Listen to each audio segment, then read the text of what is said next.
Unfortunately, I had a slight cold or a slight cough all week, so I'm just going to drink a little bit of water and take a second here to catch my breath. So today I want to talk to you about a real-world use case of big data for transportation analytics. And I also hope with some of the visualizations, some of the results, and some of the understanding of the data to really jog your imaginations about where we might go with the data. The challenge of big data is to make it small, said by someone else. More data just means more questions, said by me. So to develop travel models, we have to measure something about the region. We typically do this by taking surveys of residents and businesses for an internal region of the state, which for Tyler here would be this gray area. But each of these models but travel is for each of these regions composed of many layers. Resident, non-resident, commercial vehicles, and so forth. Non-resident commercial vehicles, long distance, and other layers have always been particularly troublesome parts of models. And in general, these components make up what we call external travel. And there's three general components of external travel, which would be travel through your region, or external to external. Travel into your region from outside, external to internal, and travel from your region to elsewhere. Eons ago, we used to get this information by collecting roadside interviews. Sorry to use the term eons, Ed. But for a variety of reasons, we've discontinued these. And it also, until recently, we didn't have a really good replacement for these surveys. What this led to is it used to be said that models at the external points were at their weakest because of these challenges. One, not having really good, the surveys were very sparse samples, and other things. But I would suggest that big data is flipping the script on this. I want to just go into a quick refresher of the different types of origin destination products that are available to you from these passive data sources and big data sources. We have Bluetooth, which has been around for 15 years now or so. And Bluetooth is a point-to-point measurement based on where the regions are located. It can be disaggregate. We anonymize the traces for each of the points between the vehicles, and we can measure things over a day. GPS, we can get that from a number of providers, or we can collect it ourselves. Major providers of GPS data include Atri, INRIX, HERE, TomTom. This data typically measures, or it's very granular, measures a vehicle trace throughout a day or over a longer period of time. Typically, the data you get is anonymized in some sort of fashion. And then we have cellular data.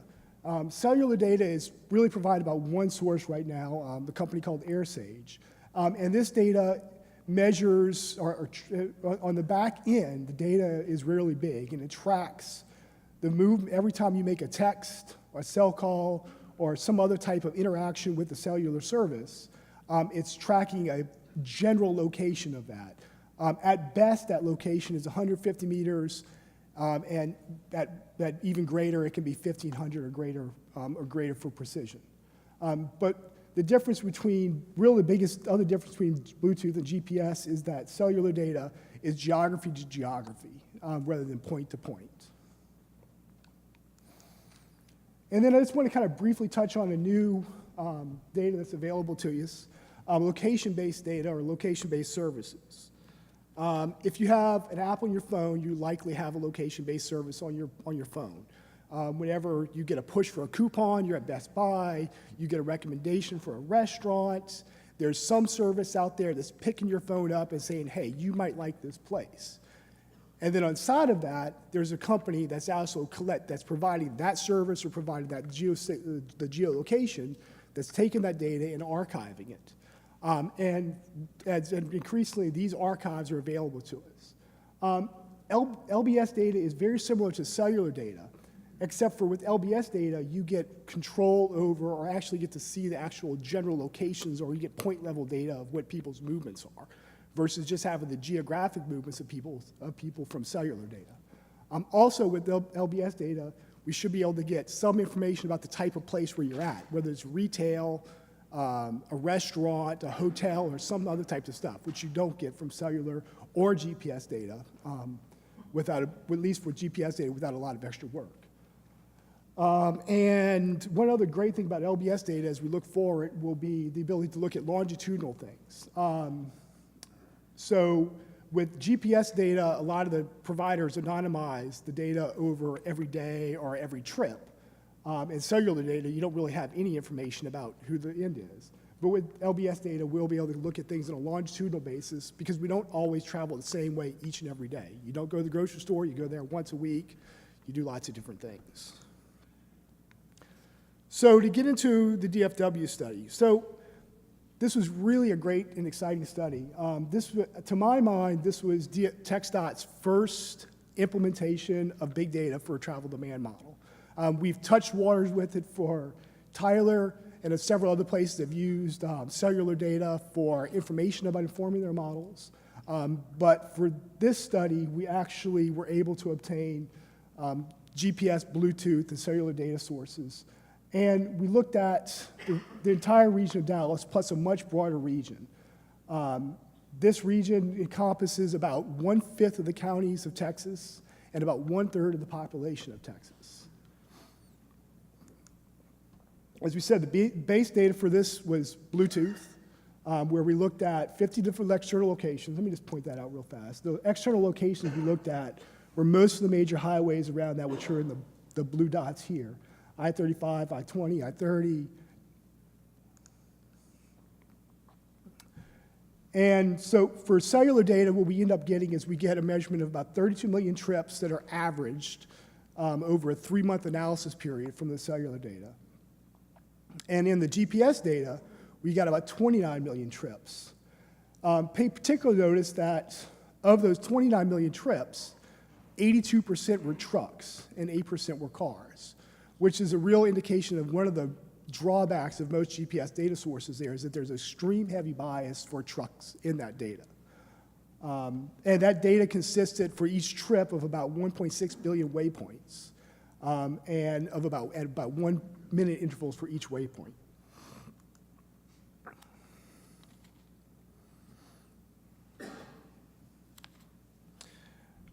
And as we previously discussed, each of the data sources has different units of measure.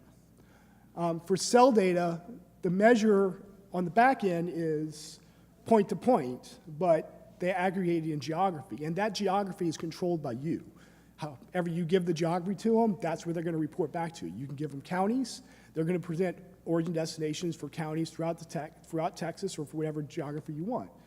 So I like to consider when thinking about a study, if you were to use cellular data, to really think about your region and really think about how those geographies interact with each other.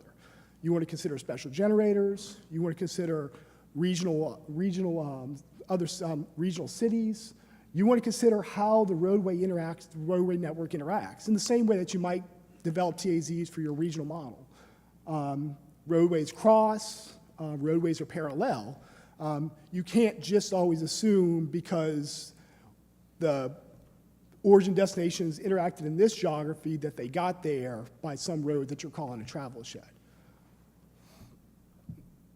And for this analysis, what we used for a methodology was we developed if we go over to this, we developed each of these, from the regional model, we consolidated or aggregated the TAZs for the regional model to census tracts. And then we created a halo network on the outside of that area, which was a much more detailed census area for most of the many small cities that interact with Dallas. And then we went further out to a bigger county basis to get that. The reason for the yellow is to actually get really good estimates of external traffic. I can't show it to you right now, but the cell towers and how they interact will be, you might see that external traffic might enter from, let's say, the county right next to Brownsville there, and that will get a huge pop of where external traffic will be entering at. And that's because for rural areas, you might have very low cell service, and that might be the very first place that a good cell tower or a good cell service location is able to pick up.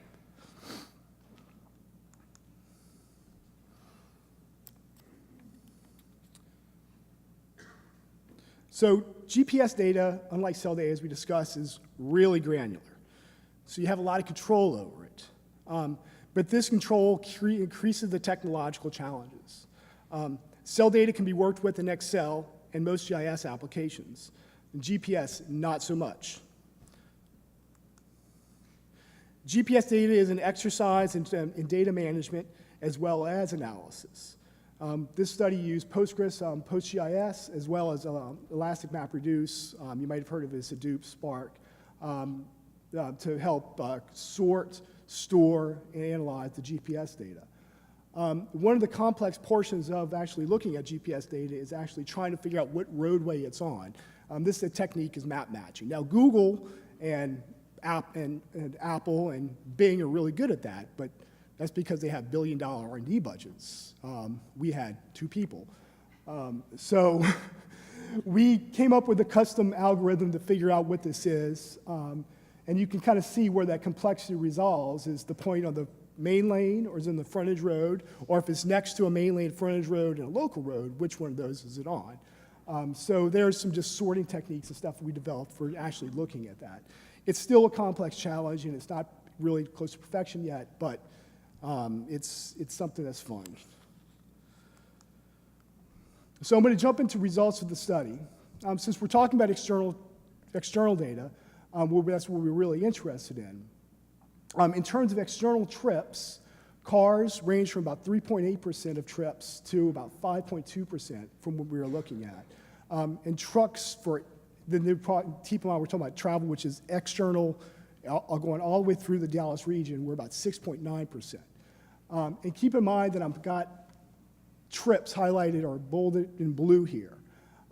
That's because when we look at this data in the aggregate, we're looking at total trips. And each trip, as far as the traffic count, is double counted if it's external or external. This goes through one traffic count on one side and another traffic count on another side. And each internal trip to external and each external and internal is single counted. So if you were to look at this and look at each individual station, you might double that number. So it might be 13% of the traffic count of that station would be through the region. But when you add it up and look at trips, it's actually half of that for external to external. This is a map of cell data interactions for the Dallas region for internal, external trips. You see just from kind of mapping these things, a lot of stuff we do with big data and for large data analytics is really empirically based. We want to look, we can't go through and check every single line. We don't get to check what came out from the cell data vendor. We don't get to check if the math was right for every point calculation from point to point for 1.6 billion points. So we have to use a lot of empirical understanding of what we're looking at of our regions to kind of get that. And we see from just what we got provided just on a raw basis and mapping it for the cell data, that things generally look right. The regions of Fort Worth, the central business districts of Dallas and Fort Worth are highlighted. The airports, University of North Texas, and other regions are also standing up, as well as the entertainment districts in Arlington. Can we switch to my computer now?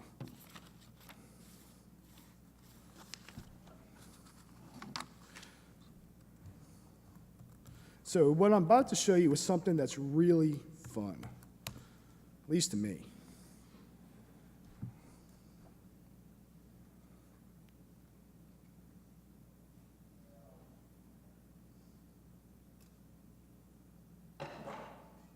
It's going to tell me my password. Here we go.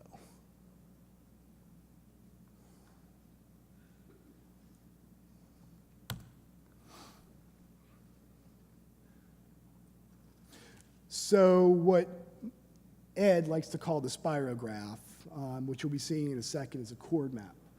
And a lot of y'all have seen percentage distributions of traffic from different roadways to another roadways. So this is a way of visualizing that interaction and interactively visualizing that. A long time ago, I used to give tables of percentages to Miss Peggy, and she used to go through and add all those up. and made sure they all added to 100%. And unfortunately, a couple of times they didn't, and I got really red-faced with that. She can't check that like this, but I hope that she can see the consistency on these things. So what we're looking at right now is a core map of the weighted trucks from the study for the external to external traffic. If we go down to the bottom, we can pull up and see I-35 is, from south of Dallas, or I-35 south, we can see the relative distribution of trucks as they travel through the region and which roadways they're exiting on. You see the biggest one here is I-30. I-35 north is smaller than I-30. That's surprising to me. That would be an interesting study, or as we talked about, using your imaginations for things we might get into, as well as other major interstates, US 75. If we go to I-20, and this is going to be from east of Dallas, excuse me. And you are right here.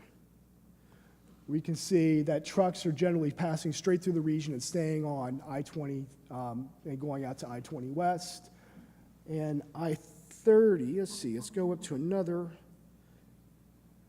and let's go with I-30. And we see kind of the mirror image of what we were looking at with I-30 south, as well as transference over to I-20 on the west side. And then if we look at the cell data results, now a quick digression about cell data. One of the things we don't know about cell data is the actual number of commercial vehicles that are represented by it. We suspect that there has to be, because there's truck drivers making calls, there's truck drivers making texts, there's people at warehouse and distribution centers that are doing those things, but we don't really have quite a really good handle and measurement on that. One of the things that we're pretty certain of is that it's pretty predominantly representative of personal device movements. And those personal device movements are going to be personal vehicles, especially when we get into external travel. So if we look at I-35 again, we see a much more proportional distribution throughout all the regional highways. Again, I-30 East is coming up pretty high, which kind of actually lends some credence to looking at the trucks also. I-35 North and other areas. So this is one way when we talked about empirically looking at our results and finding ways. But also when we get to this level of stuff, the matrix that's used for the NCTCON regional model isn't too much fun for most people to look at. So I think this gives access to these data products to most of the people in this room and to most other people who are actually not going to get into the model results. And quickly, we're just going to look at our dashboard for the model, and we can look at the regional flow bands for external and internal traffic for the region from the cell data. Again, as we talked about, kind of looking at things on an empirical basis, we see I-35 as being the major representative, I-20, I-30, I-20 on the west, and I-45. Okay, we can go back to the presentation now. So other things we can do with that, I remember you used to do a lot of floating car and travel time analysis. So with the GPS data, we can actually measure that historically or from the data that we get. What we're looking at here is diagrams of traffic as it enters the region, and that would be the start day on the x-axis, so from 0 to 24 hours. And the travel time in hours of how long it took each car or each vehicle to go through the entire region. And we can see that it generally follows peak period and peak period patterns that you're generally familiar with.